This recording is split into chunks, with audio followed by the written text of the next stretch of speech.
Hey everyone, welcome to our Wellness Wednesday live. My cat is joining us today. I hope everyone's doing well. I'm outside again because it's absolutely gorgeous. Cannot get enough of this sunshine. Anyway, thanks for being here. I've been working with a coach recently, and she does a podcast that I listen to, and recently she shared some things about fear, and it really resonated with me, and as far as how I work with my clients and things that I would like to share with you today. So today we're going to talk a little bit about fear. Hey Sean, thanks for being here. I'm just so thankful for all of you that are here with me every week for these Facebook Lives. I always love to read your comments and see who's with me, so say hello if you're live. Hey Barry, thanks for being here. It's nice to see you. I'd love to hear how you're doing, what I can help with. If anybody has anything specific that they'd like to hear me cover on a Facebook Live in the future, just put that in the comments as well. I'm doing these for you, and I want to help you with whatever it is that you're struggling with. For those of you that don't know me, I'm Kate Motz. I'm a functional medicine coach, and I'm here to help you figure out the real reasons or the real causes for your health struggles so you can fix them for good. And I mentioned today I just wanted to talk a little bit about fear. Without thoughts, we do not have fear. Fear, lack, chaos, all of these emotions are not available to us, and they cannot affect us without our thoughts. Our thoughts are what create the fear. Our thoughts are what create lack, that feeling of lack. Our thoughts create our feelings, and we have the thoughts which create the feelings, which then create the reactions, and then our bodies sometimes will physically react to these feelings, especially when it's a state of fear. Our stress hormone, cortisol, kicks in when we're feeling fear or when we're reacting to fear. And, we're not through this mess yet.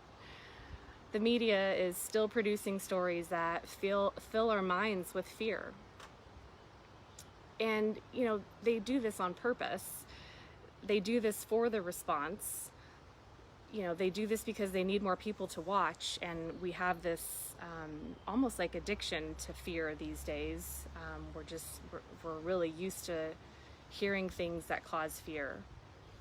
And, they're just trying to get more people to watch. They need to increase their ratings. And I'm not suggesting that you stop watching or reading or consuming. I think it's important to stay up to date with what's going on, but I just want to suggest that you notice your thoughts when you're reading or listening, watching, and notice how your thoughts create feelings or emotions, and notice these feelings in your body. Where are they in your body? Are they making your heart pound? Are they making your stomach upset? Are they giving you a headache? Causing blurry vision. I mean, if you're really fearful and you're having a reaction, that it can cause physical reactions in the body. Hey Kelly, nice to see you. Thanks for being here. So I'm just suggesting that when you're watching, consuming the fear-based, fear-producing stories that are still happening around us, to notice what this is doing. Notice your thoughts, how they create your feelings, how those thoughts then create your emotions. Notice how your body's reacting. And just by noticing and acknowledging and really feeling these things, we can be more intentional about the actions that we take. And so I'd also like to challenge you, for every hour that you're consuming content that is fear-provoking or fear-based, I'd like to challenge you to take another hour and consume some content that is growth-oriented, positive, uplifting, and just create more of a balance for yourself.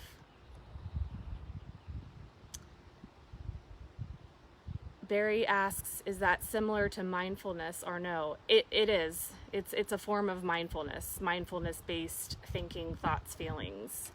Just noticing and without judgment. And that's very important. When you're noticing your thoughts and how they're making you feel and what they're doing as far as how, what kind of emotions are coming up and how it's feeling in your body, yes, you're using your mind to just take notice.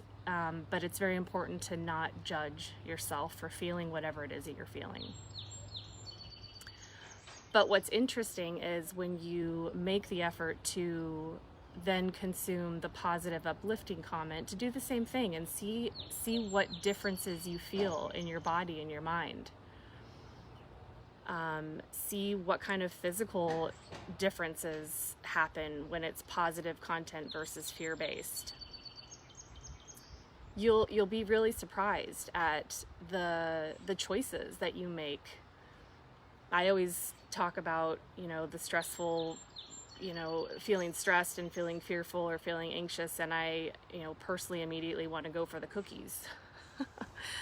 And it's okay to have a cookie here and there, but notice the difference in choices that you make when you're consuming positive, uplifting, growth-oriented content.